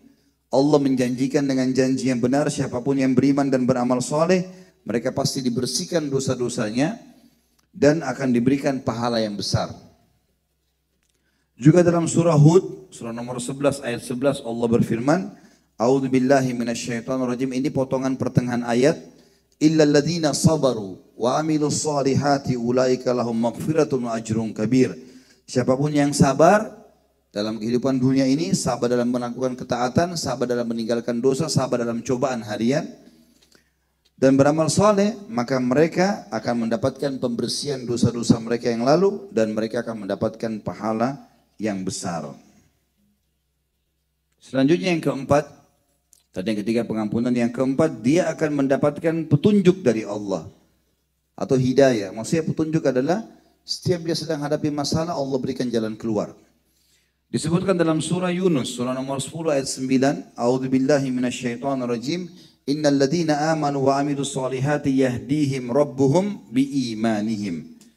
Orang-orang yang beriman dan beramal soleh pasti Allah akan berikan petunjuk kepada mereka. Kata ulama tafsir, petunjuk kalau ada masalah dia bisa jalan keluar. Kalau dia mau memandu orang lain, Allah juga mudahkan dia untuk menyampaikan kebenaran. Allah akan berikan mereka petunjuk karena iman mereka. Juga dalam surah At-Talaq, surah nomor 65 ayat 11, Allah terus mengingatkan kepada kita dan menjanjikan, A'udzubillahi minasyaitonirrajim, potongan ayat di sini, liyukhrijal ladzina amanu wa 'amilus solihati minadh-dhulumati ilan nur. Al-ayah. Allah pasti akan mengeluarkan orang-orang yang beriman dan beramal soleh dari kegelapan kehidupan, masalah-masalah yang dihadapi, kepada cahaya yang terang atau jalan keluar dari masalahnya. Setelah dapat petunjuk yang kelima, dia akan mendapatkan kasih sayang Allah. Ya. Kasih sayang artinya perhatian. Dalam surah Maryam, surah nomor 19 ayat 96 Allah berfirman, A'udzu billahi minasyaitonir rajim. Innal ladzina amanu wa 'amilus solihati sayaj'al lahumur rahmanu wudda. Saksi bahasa adalah kalimat wudda. Siapa yang beriman dan beramal saleh, maka Zat yang Maha Penyayang, Ar-Rahman, akan berkasih dengannya atau memberikan perhatian khusus kepadanya. Ya. Kemudian yang keenam, Allah akan tinggikan derajatnya di dunia. Nanti akan kita jelaskan ayat-ayat setelahnya juga atau poin-poin setelahnya. Allah akan berikan kedudukan, rezeki yang luas dan seterusnya. Dan di akhirat akan masuk derajat yang tinggi di surga. Allah sebutkan dalam surah Thaha, surah nomor 20 ayat 75. A'udzu billahi minasyaitonir rajim. Wa may ya'tihi mu'minan qad 'amilas solihati fa ulaika lahumud darajatul ula.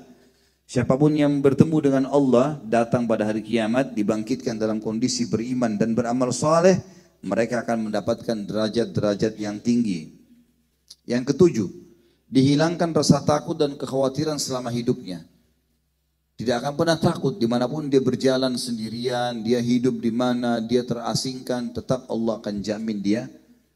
Tidak ada ketakutan dalam hidupnya. Sebagaimana Allah sebutkan dalam surah Al-Maidah, surah nomor 5 ayat 69. A'udzu billahi minasyaitonir rajim. Man amana billahi wal yaumil akhir wa amila salihan fala khaufun alaihim wa lahum yahzanun.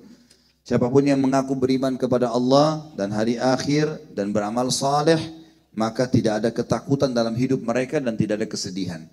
Seberat apapun cobaan dia akan hadapi dengan tenang. Allah akan tanamkan ketenangan di dalam hatinya. Ini tentu yang ketujuh. Yang kedelapan teman-teman sekalian, maaf masih ada satu lagi di poin nomor 7 tadi, masalah tidak ada ketakutan. Dalilnya surah Thaha surah nomor 20 ayat 112. A'udzu billahi minasyaitonir rajim. Wa may ya'mal minas salihat minas salihati wa huwa mu'minun fala yakhafu zulman wala hadma. Siapapun yang beramal saleh sementara dia beriman, maka tidak ada yang dia takuti dari kezaliman, tidak akan ada kezaliman menimpahnya dan tidak akan dikurangi sedikit pun haknya, akan kembali kepada dia. Sampai ulama mengatakan rezeki halal akan kembali walaupun hilang di tengah-tengah padang pasir. Yang kedelapan, Allah akan bukakan rezeki yang luas. Ini janji Allah. Allah berfirman dalam surah Al-Hajj, surah nomor 22 ayat 50.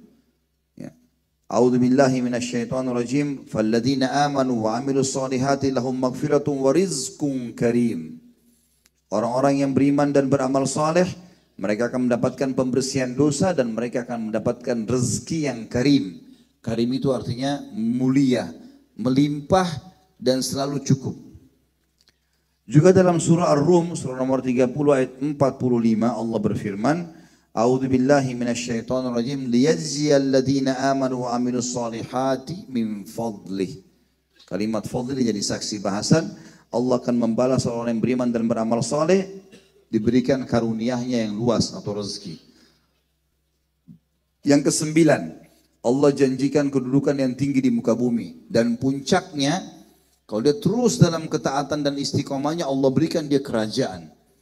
Kita tahu Abu Bakar, Umar, Uthman, Ali radhiyallahu anhum ajma'in.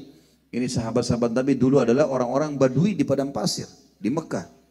Mekah itu kampung kecil, nggak ada yang kenal. Mereka mungkin tidak pernah mengkhayal akan jadi khalifah atau raja. Tapi Allah berikan mereka dengan keimanannya. Ayat yang mulia dalam surah An-Nur, surah nomor 24 ayat 55 Allah berfirman, A'udzu billahi minasyaitonir rajim. Wa'adallahu alladhina amanu minkum wa 'amilus solihati la yastakhlifannahum fil ardi kama istakhlafa alladhina min qablihim wa la yumakkinanna lahum dinahum alladhi irtada lahum wa la yubaddilannahum min ba'di khawfihim amna ya'budunani la yusyrikuna bi syai'a wa man kafara ba'da dzalika fa ulaika humul fasiqun. Allah menjanjikan dengan janji yang benar, siapapun yang beriman di antara kalian dan beramal saleh. Semua perintah Allah namanya amal saleh dan meninggalkan larangan juga amal saleh. Pasti dia akan diberikan kedudukan di muka bumi, kepemimpinan. Sebagaimana telah Allah berikan kepemimpinan dan kedudukan kepada orang-orang beriman sebelum mereka. Dan pasti Allah akan memenangkan agama mereka yang telah Allah ridho dengan agama itu. Dan pasti Allah akan mengganti rasa takut mereka menjadi keamanan. Syaratnya mereka menyembahku, kata Allah, dan tidak menyekutukan sesuatu denganku. Dan siapa yang kufur setelah informasi ini, maka mereka adalah orang-orang yang fasik. Kalau masih pilih kebahagiaan selain daripada ini, berarti orang fasik. Allah sudah janjikan, maka tidak boleh ada keraguan. Juga Allah berfirman teman-teman dalam surah Al-Anbiya, surah nomor 21 ayat 105. A'udzu billahi minasyaitonir rajim. Annal arda yarithuha ibadiyas salihun. Ketahuilah bumi ini pasti akan diwariskan atau dikuasai oleh hamba-hambaku yang saleh. Tentu saya bilang tadi teman-teman, kalau masih belum didapatkan, ada poin-poin tidak didapatkan, berarti kita masih dalam masa transisi itu. Sabar, nikmati prosesnya. Pokoknya kita terus tingkatkan kualitas ibadah kita. Yang ke-10, dia akan mendapatkan rahmat. Dan rahmat ini kalau bahasa Indonesia adalah karunia. Tentu karunia teman-teman digunakan dalam bahasa Indonesia juga kalau seandainya sesuatu yang tidak umum orang bisa dapatkan dan memang itu sesuatu yang bernilai sekali. Kalau kita dikasih makan dan minum oleh seseorang, maka mungkin digunakan orang ini memberi saya makan. Tidak cocok kita bilang orang ini karunia yang saya makan. Tapi karunia kalau harta yang melimpah, punya keturunan, bahasa Arabnya rahmat. Allah janjikan itu kepada orang-orang yang beriman dan beramal saleh. Dalam surah Al-Jathiyah, surah nomor 45 ayat 30 Allah berfirman, A'udzu billahi minasyaitonir rajim. Fa'ammal ladzina amanu wa 'amilus solihati fayudkhiluhum rabbuhum fi rahmati. Al-ayah. Siapapun yang beriman dan beramal saleh, pasti Tuhannya akan memasukkan mereka ke dalam rahmatnya. Ini tentu poin yang ke-10. Ya. Kita masuk ke poin yang ke-11 teman-teman sekalian, yang bisa didapatkan adalah selamat dari kerugian. Tentu tadi ada poin yang kedua, beruntung. Apa bedanya di sini? Orang beruntung dengan selamat dari kerugian. Ada bedanya. Kalau orang beruntung, dia dagang langsung dia dapat keuntungan. Kalau orang selamat dari kerugian beda. Misal perusahaan kita nggak jadi dirampok oleh orang. Itu berarti selamat dari kerugian. Jadi ada perbedaan dasar di sini. Jadi dua-duanya Allah janjikan. Beruntung, dagang dia berhasil, apa yang dia niatkan dia dapatkan. Dan juga dia bisa selamat dari kerugian. Artinya tidak ditipu oleh orang-orang. Allah berfirman tentang masalah itu dalam surah yang sudah kita hafal semuanya. Surah Al-Asr. Ya, ini yang paling gampang dihafal dan paling banyak dipakai sholat gitu kan. Surah nomor 103 dan 3 ayat lengkap. A'udzubillahi minasyaitonirrajim wal asr. Demi waktu kalian lalui yang kalian lalui di dunia. Innal insana lafi khusr. Semua manusia pasti lalui kerugian. Ditipu orang segala macam. Apa kata Allah? Illal ladzina amanu wa amilus solihat. Kecuali orang yang beriman dan amal saleh tidak akan disentuh dengan kerugian itu. Kalau antum masih rugi berarti ada masalah dulu. Mungkin antum pakai modal yang haram, mungkin antum juga pernah nipu orang. Tapi kalau antum istiqomah tidak akan terjadi. Janji Allah enggak mungkin salah.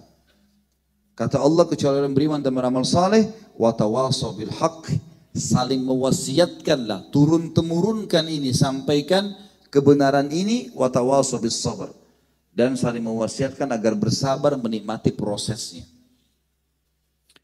Yang ke-12, mereka dicap sebagai generasi terbaik. Mereka dijanjikan menjadi generasi terbaik.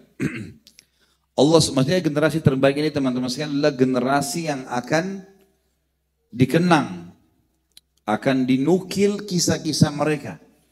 Seperti kisah para sahabat, kita hanya nukil kan. Setiap kita dengarkan kisah para sahabat, iman kita bertambah, kita termotivasi mengerjakan seperti dia. Itu namanya generasi terbaik, dikenang kebaikan-kebaikannya. Allah sebutkan dalam surah Al-Bayyinah, surah nomor 98 ayat 7. A'udzu billahi minasyaitonir rajim illal ladzina amanu wa amilus solihati ulaika hum khairul bariyah. Orang-orang yang beriman dan beramal saleh mereka adalah khairul bariyah. Salah satu tafsirnya adalah generasi emas. Generasi yang terus Allah akan kenangkan kepada manusia yang lain agar hidup mereka menjadi pelajaran dan orang-orang terus mengerjakan dan dia panen pahala. Yang ke-13, Allah janjikan akan bertemu dengan Allah dan melihat ke wajah Allah yang mulia. Sebagaimana kita tahu dalam hadis Bukhari, kata Nabi SAW, kalau ahli surga sudah masuk ke dalam surga, semoga kita insya Allah jadi penghuninya, termasuk orang yang bermaksiat yang dibersihkan dulu dosa yang di neraka sudah masuk semua. Di neraka tinggal orang yang kekal, musyrik, kafir dan munafik. Semua orang beriman yang punya dosa pun sudah keluarkan dari neraka. Kalau itu sudah terjadi, kata Nabi SAW, 2 riwayat Bukhari, berbunyi, Allah akan bertanya kepada ahli surga, apakah kalian sudah cukup puas dengan apa yang aku berikan? Kata mereka, ya Allah, nikmat apa lagi yang kami inginkan? Bukankah engkau telah memutihkan wajah kami? Memberikan cahaya ke ahli surga, wajahnya bercahaya. Ahli neraka menjadi hitam kelam wajahnya. Dan engkau telah menyelamatkan kami dari neraka dan kami masuk ke dalam surga. Penghuni surga teman-teman akan melihat penghuni neraka. Agar mereka selalu bersyukur karena tidak masuk di sana. Dan penghuni neraka bisa lihat penghuni surga dari jauh. Agar mereka terus menyesal. Bukankah kau telah mencahayakan wajah kami? Bukankah engkau telah menyelamatkan kami dari neraka dan masuk ke surga? Mau apa lagi ya Allah? Dalam 2 riwayat. Riwayat yang pertama Allah berfirman, hari ini aku halalkan rahmatku dan aku haramkan murkahku. Tidak ada lagi murkah. Berbuatlah semau kalian. Ahli surga boleh buat apa saja. Kata Nabi SAW, dan ahli surga tidak buat kecuali ketaatan. Riwayat yang kedua ini saksi bahasan Allah mengangkat hijabnya. Dan pertama kali penghuni surga melihat ke wajahnya Allah. Maka serentak mereka mengatakan, ya Allah tidak ada nikmat yang mengalahkan melihat wajahmu yang mulia. Dan ulama mengatakan bahwasanya melihat wajahnya Allah nikmat terbesar di surga. Mengalahkan semua istana, dayang-dayang, semuanya dikalahkan. Dan Allah SWT akan memperlihatkan dirinya setiap pagi dan petang untuk ahli surga sebagai nikmat atau kesempurnaan nikmat pada mereka. Allah janjikan bagi orang beriman dan beramal saleh. Sebagaimana dalam surah Al-Kahfi, surah nomor 18 ayat 110. A'udzu billahi minasyaitonir rajim. Faman kana yarju liqa'a rabbih falyamal amalan salihah wa la yusyrik bi ibadati rabbih ahada. Siapa yang ingin bertemu dengan Tuhannya, kata sebagian ulama tafsir, melihat wajahnya Allah di surga nanti, maka dia harus beramal saleh, gitu kan? Dan dia tidak boleh menyekutukan Tuhannya dengan sesuatu apapun. Yang ke-14, ini yang bujang-bujang pasti senang dengar ini, ya. Kita diperintahkan untuk menikahkan orang-orang soleh atau kita menikah dengan mereka. Jadi kalau ada orang-orang soleh melamar, terima lamarannya. Kalau kita mau menikah, cari orang-orang yang soleh atau soleha. Itu perintah agama. Allah sebutkan dalam Al-Quran. Di dalam surah An-Nur, surah nomor 24 ayat 32. A'udzu billahi minasyaitonir rajim wa ankihul ayama minkum was-salihina min ibadikum wa imaikum. Dan nikahkanlah atau kalian juga menikah orang-orang yang masih sendiri di antara kalian dari orang-orang soleh, baik itu hamba laki-laki ataupun hamba perempuan. Jadi kita dianjurkan untuk itu, dan kita sudah tahu wasiat Nabi SAW kepada para laki-laki, wanita dinikahi karena 4 hal: kecantikannya, keturunannya, jalur nasabnya dan agamanya, dan dahulukanlah agamanya, hidupmu akan tentram. Dan kata Nabi SAW juga dalam hadis Bukhari, wanita berkulit hitam, budak yang kharma. Kharma itu nggak ada pemisah hidungnya ini, jadi lubang hidungnya satu. Ini luar biasa jeleknya gitu. Ya. Tapi beragama jauh lebih baik. Disuruh agamanya. Begitu juga dengan wanita. Dalam hadis sahih kata Nabi SAW, wahai walinya wanita dan wahai wanita, kalau telah datang kepada kalian laki-laki yang kalian ridhoi agama dan akhlaknya, terima lamarannya. Kalau tidak, terjadi kerusakan di muka bumi. Jadi kita tahu memang ini standarisasinya. Jadi bukan ijazahnya, bukan hartanya, tapi kesolehannya. Kemudian yang ke-15, kita dianjurkan selalu berdoa agar kita menjadi orang soleh dan punya keturunan yang soleh. Dan doa ini dihafal. Walaupun orang belum menikah, dianjurkan oleh para ulama membaca doa ini supaya kalau dia nanti menikah, Allah berikan seperti apa yang ada dalam doa ini. Dalam surah Al-Ahqaf, surah nomor 46 ayat 15. Bunyinya, a'udzubillahi minasyaitonirrajim. Al-Ahqaf 46 ayat 15. Potongan dari awal ayat. Rabbi auzi'ni an ashkura ni'mataka allati an'amta alayya wa ala walidayya wa an a'mala salihan tardah wa aslih li fi dhurriyyati inni tubtu ilaika wa innani minal muslimin. Wahai Tuhanku, wahai penciptaku, mudahkanlah aku agar selalu mensyukuri nikmat yang kau limpahkan kepadaku dan kepada kedua orang tuaku, karena kita dengan bersyukur bertambah nikmat. Dan mudahkanlah aku agar aku selalu melakukan amal soleh, serta karuniakanlah dan perbaikilah keturunanku agar kesolehan itu terwariskan pada mereka. Sesungguhnya aku taubat kepadamu atas dosa-dosa yang lalu dan aku mengaku sebagai orang-orang yang muslim. Dan ini doa, saksi bahasan kita minta, mudahkan aku beramal soleh dan wariskan kepada ahli warisku. Juga dalam surah Shaffat, surah nomor 37 ayat 100, Allah berfirman, a'udzubillahi minasyaitonirrajim, rabbi habli minas salihin. Ya Allah, karuniakan aku keturunan semuanya yang saleh. Selanjutnya teman-teman sekalian, yang ke-16 adalah orang-orang yang saleh dan saleha.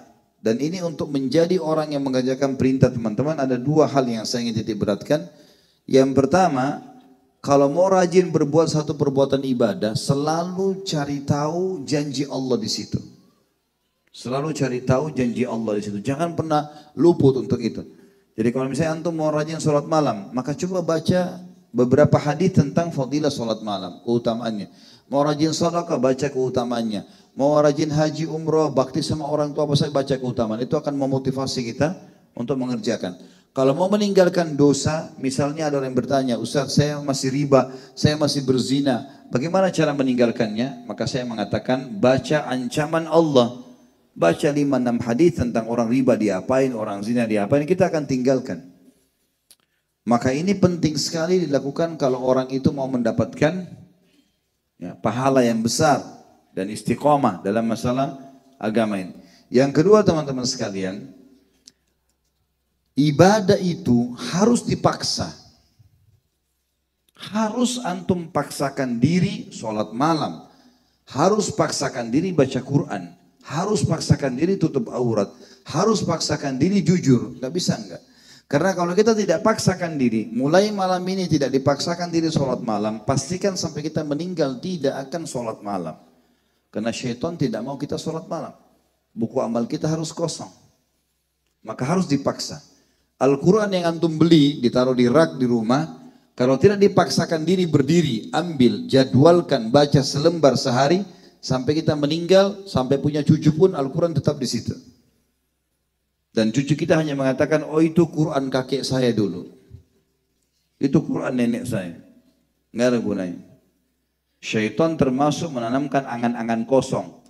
Nanti aja sholatnya, di rumah saja. Itu orang masih kuat, gak usah bantu. Teman-teman, kalau ibadah di depan mata, tugas kita eksekusi, bukan menilai. Azan nih, ada masjid kita lewat. Sholat sini enggak ya? Kayaknya masjid sana aja. Bukan saatnya menilai, sudah azan, sholat di situ.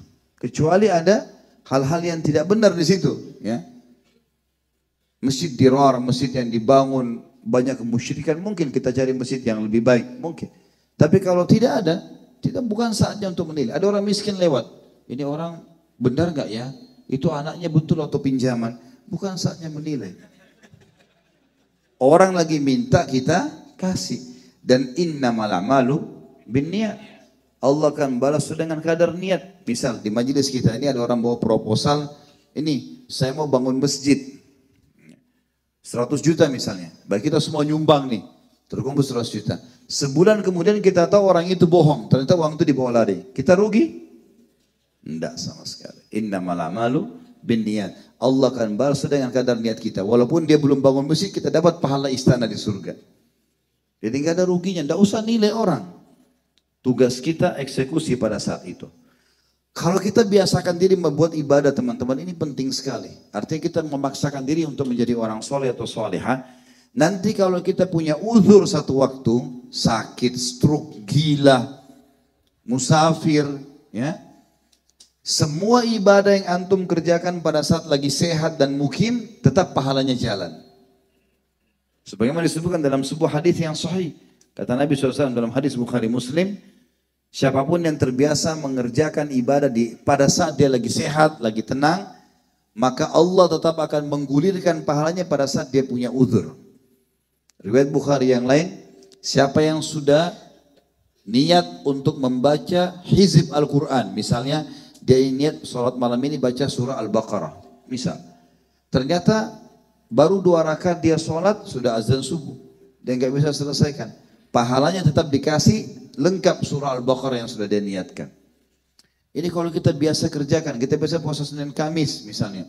Kemudian kita teruzur satu waktu musafir, sakit, mungkin hilang akal, gila. Pahalanya tetap berjalan. Ini yang dimaksud dengan poin ke-16.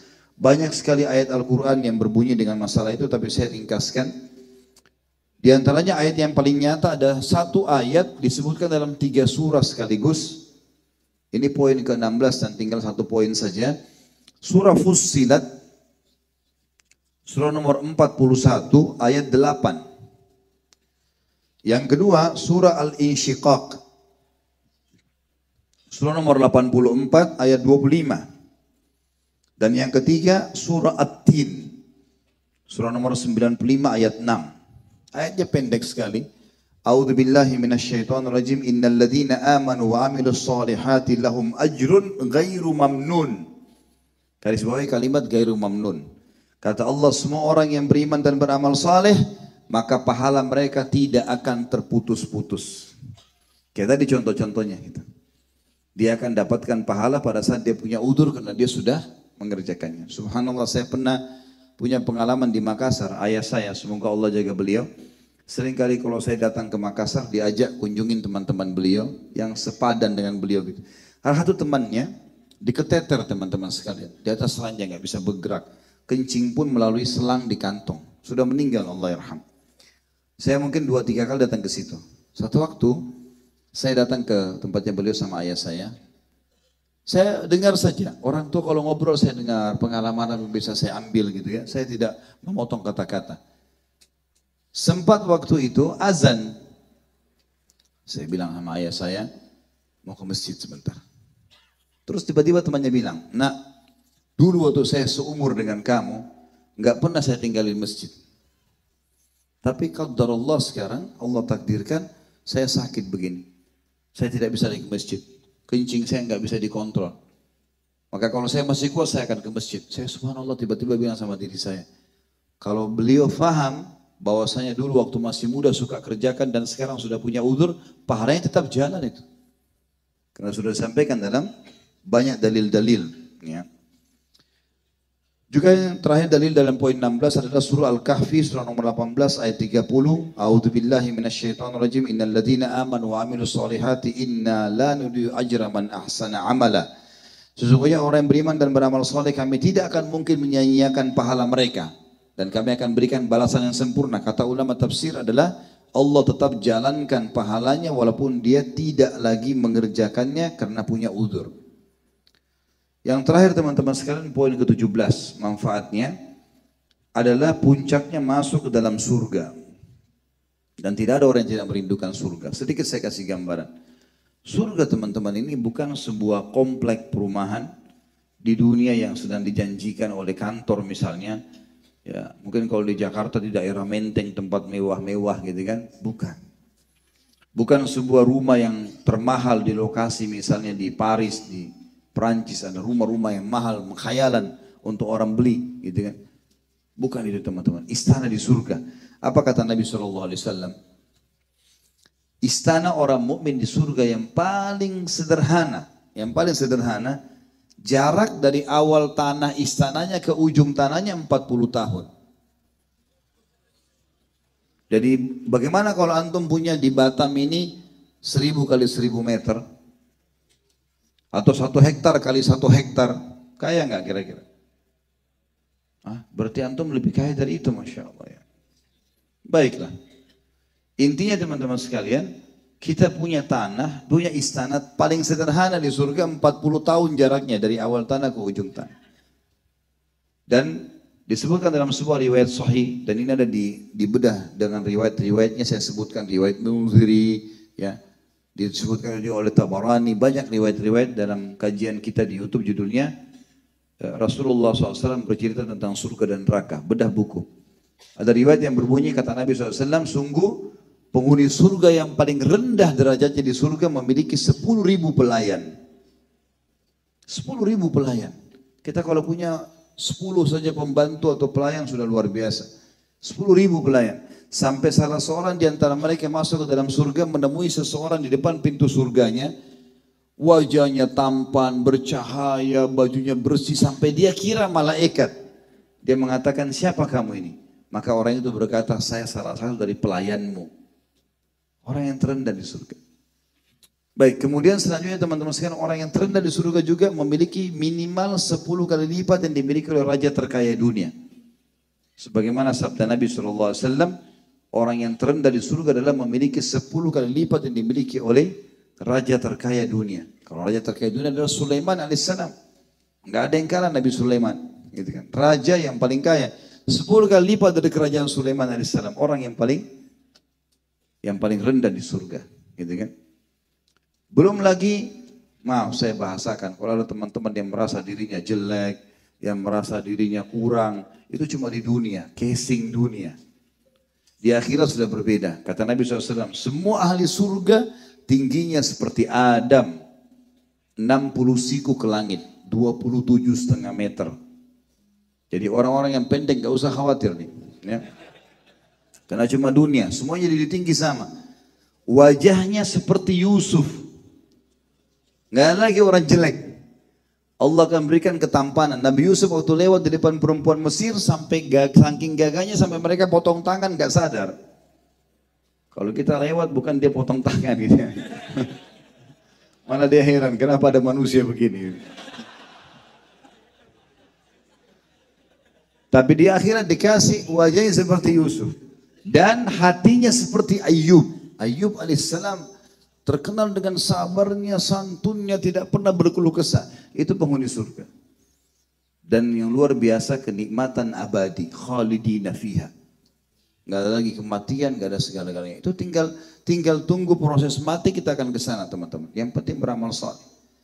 Allah janjikan, saya bacakan ayatnya sebagai penutup. Pertama dalam surah Ghafir, surah nomor 40 ayat 40. A'udzubillahi minasyaitonirrajim. Wa man amila salihan min dzakarin aw untha wa huwa mu'min fa ulaika yadkhulunal jannata yurzaquna fiha bighairi hisab. Siapapun yang beramal saleh dari laki-laki dan perempuan sementara dia dalam keadaan beriman, maka pasti kami akan masukkan ia ke dalam surga dan kami akan berikan rezeki ia di dalamnya tanpa ada perhitungan, tidak ada hisab. Masuk surga tanpa hisab. Dalam surah At-Talaq, surah nomor 65 ayat 11, Allah juga berfirman, A'udzubillahi minasyaitonirrajim, wa may yu'min billahi wa ya'mal salihan yudkhilhu jannatin tajri min tahtiha al-anharu khalidina fiha abada. Qad ahsanallahu lahu rizqa. Siapa yang beriman kepada Allah dan beramal saleh, maka pasti ia akan dimasukkan ke dalam surga-surga yang di bawahnya mengalir sungai-sungai dan dia akan kekal atau mereka akan kekal di dalamnya selama-lamanya. Allah telah menyempurnakan rezekinya. Kenapa dikatakan di sini surga-surga, bukan surga satu? Karena setiap orang di antara kita teman-teman bisa punya ribuan istana di surga. Saya kasih contoh. Sabda Nabi SAW, siapa yang menjaga 12 rakaat sehari semalam, Allah akan bangunkan baginya istana di surga. 2 rakaat antara azan dan iqamah subuh. 4 rakaat sebelum subuh sudah 6. 2 rakaat sudah duhur 8. 2 rakaat sudah maghrib 10. 2 rakaat sudah isya 12. Dikenal dengan sunnah rawatib. Kata Nabi SAW, siapa yang menjaga atau sholat itu akan diberikan istana di surga. Ada 2 pendapat ulama. Yang pertama ulama bilang, kalau dia rutin jaga, dari awal dia mulai balik sampai dia meninggal dikasih istana di surga. Tapi ini pendapat, cuma ini pendapat yang masih marjuh. Artinya tidak semua ulama pilih. Pendapat yang kedua adalah setiap kali dia kerjakan 12 rakaat dalam hari itu dikasih istana di surga. Bayangkan kalau dia 70 tahun terus kerjakan itu, dia jaga.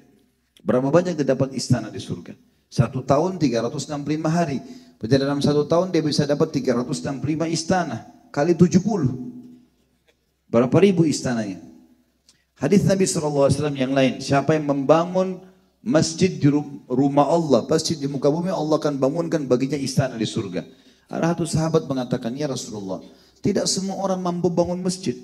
Biayanya besar. Apa kata Nabi SAW? Ketahuilah, pahala itu akan Allah beri kepada siapapun yang membangun rumah Allah di muka bumi walaupun seperti sarang burung saja. Jadi misalnya kita cuma punya 2.000 rupiah. Kita lewat, ada masjid lagi dibangun. Kita sumbangkan di kotaknya. Digabungkan untuk beli semen atau pasir. Jadi bagian daripada bangunan itu dapat istana di surga. Kalau kita lewatin 10 masjid, 20 masjid, 100 masjid selama kita hidup.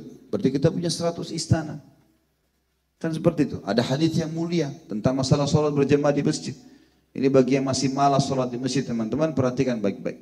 Kata Nabi SAW, kecuali itu punya udzur syar'i ya, sakit, musafir, segala macam, ketiduran, tidak sengaja itu lain.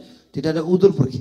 Kata Nabi SAW, siapapun pergi ke masjid dikasih 1 istana di surga. Pulang dari masjid 1 istana di surga. 1 hari 5 waktu sholat, 1 hari itu bisa dapat 10 istana di surga. Mudah sekali, gitu kan? Jadi makanya mudah kita mendapatkannya dengan amal-amal seperti ini. Jadi bisa kita dapat banyak sekali surga. Kita juga tahu hadis Nabi SAW yang berbunyi, siapa yang puasa akan masuk dari pintu Rayyan, siapa yang sholat akan masuk dari pintu sholat, siapa yang jihad akan masuk dari pintu jihad. Lalu kata Abu Bakar, ya Rasulullah, apakah ada orang dipanggil dari semua pintu itu? Artinya setiap pintu gerbang ada sholat, ada pintu gerbangnya, di dalamnya ada kem istana.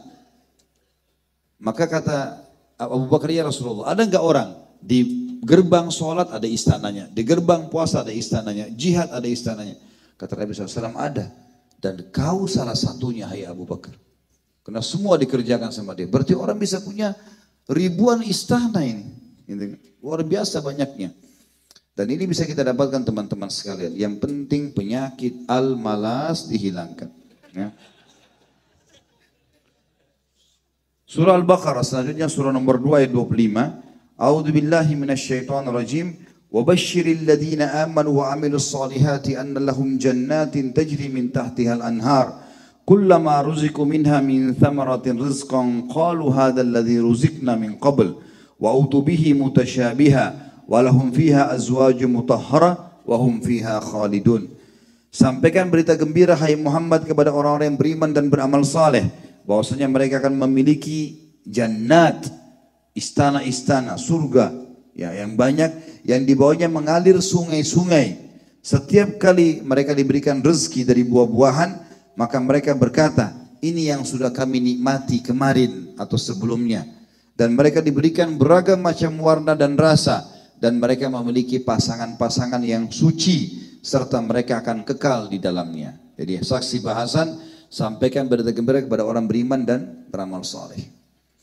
Dua dalil terakhir teman-teman, surah Al-Baqarah surah nomor 2 ayat 82 berbunyi, A'udzu billahi minasyaitonir rajim, walladzina amanu wa 'amilus solihati ulaika ashabul jannati hum fiha khalidun. Siapapun yang beriman dan beramal saleh maka mereka pasti menjadi penghuni surga dan mereka akan kekal di dalamnya. Dalil yang terakhir surah An-Nisa. Jadi ini ayat disebutkan dalam di dua tempat, tapi satu ayat saja. An-Nisa surah nomor 457 dan An-Nisa 122. Jadi ayat 57 sama ayat 122 berbunyi, a'udzubillahi minasyaitonir rajim, walladzina amanu wa 'amilus solihati sanudkhiluhum jannat. Dan orang-orang yang beriman dan beramal saleh maka kami akan masukkan mereka ke dalam surga. Kata penutup saya teman-teman sekalian, tentu kita harus fahami teman-teman sekalian, kalau kita sudah mulai coba istiqamah, sering ada bisikan syaitan. Apakah sudah ini jalannya? Atau misal dikatakan sudahlah nggak apa-apa, toh sudah tahu juga caranya taubat, nanti gampang taubat. Ini waswas syaitan. Harus kita baca a'udzubillahi minasyaitonir rajim. Dan Allah mengatakan wa'bud rabbaka hatta ya'tiyakal yakin. Kalau kau sudah dapat kebenaran, sembahlah Tuhanmu di situ, istiqomah, pertahankan perintah, jauhi larangan sampai kamu mati. Para sahabat sudah praktikin itu. Kata Abdullah bin Mas'ud radhiyallahu anhu, kalau kalian mau ambil pelajaran dari orang-orang yang sudah terdahulu, para sahabat Rasulullah sallallahu alaihi wasallam ridwanullah alaihim. Mereka sudah belajar dari Nabi SAW, mereka sudah amalkan dalam hidupnya sampai mereka mati. Itu orang yang paling layak untuk dijadikan contoh. Dan jangan ambil pelajaran dari orang yang masih hidup. Artinya kita boleh dengarkan nasihatnya, tapi orang yang sudah mati kita bisa ambil pelajaran karena dia sudah lalui. Orang ini belum tentu selamat dari fitnah kehidupan. Boleh kita dengarkan nasihatnya, tapi bukan dia menjadi tolok ukur gitu kan. Karena mereka masih belum mengetahui akhir hidupnya apa. Ada orang subhanallah istiqamah, akhir hidupnya jadi rusak. Saya tutup dengan kisah Abu Hurairah radhiyallahu anhu berkata, saya pernah duduk bertiga dengan semua tiga orangnya sahabat Nabi semuanya. Abu Hurairah berkata, saya duduk bertiga. Ada satu orang dan dari Ansar, satu dari Muhajirin, satu dari Ansar, gitu kan. Kata Abu Hurairah, Rasulullah SAW lewat di depan kami bertiga lalu berkata, sungguh demi zat yang jiwaku dalam genggaman, maksudnya demi Allah, salah seorang dari kalian bertiga ini akan jadi penghuni neraka. Bahkan tubuhnya memenuhi neraka. Kata Abu Hurairah, saya ketakutan luar biasa. Karena dua orang teman saya ini ahli ibadah semuanya. Nuntut ilmu, sholat malam, mengaji, luar biasa. Berjalan waktu kata Abu Hurairah, orang Ansar yang salah satu dari bertiga kami ini mati syahid di medan perang. Apa jaminan surga? Tinggal saya sama satu orang ini. Abu Hurairah bilang, saya ketakutan nih. Jangan sampai saya yang dimaksud oleh Nabi SAW. Waktu suku Hanifah ini suku yang masuk Islam gara-gara kepala sukunya masuk Islam. Tapi di suku ini ada satu orang pendusta namanya Musailam al-Kadzab yang mengaku Nabi. Yang akhirnya diperangi oleh Abu Bakar setelah meninggalnya Nabi SAW, gitu kan. Punya kisah banyak orang ini yang aneh-aneh gitu, tapi jelas dia mengaku Nabi, kaumnya iyakan. Salah satu sebabnya ternyata Nabi SAW mengutus orang kedua sebelah Abu Hurairah ini, karena dia sudah hafal sebagian ayat Al-Quran, sudah menuntut ilmu. Nabi utus dia menjadi da'i ke suku Hanifah itu. Abu Hurairah bilang orang ini diutus jadi dai. Saya makin takut. Jadi dai berarti luar biasa ilmunya. Ternyata subhanallah waktu orang ini datang ke suku Hanifah, ditunggu di pintu gerbang suku oleh Musailamah al-Kadzdzab. Lalu Musailamah bilang, kalau kau ngakuin saya sebagai nabi, kau bilang sama kaum saya, Muhammad nabi ya, tapi Musailamah juga nabi. Saya akan angkat kau jadi menteri saya. Apa yang terjadi teman-teman? Orang ini keluar dari Islam. Waktu suku Hanif mengumpul, lalu dia mengatakan, apa pesan Muhammad kepada kami? Kata orang itu, Muhammad telah mengatakan dirinya nabi dan mengatakan juga Musailamah nabi. Maka kalian tidak usah ikuti ke Madinah, ikuti di sini sudah cukup.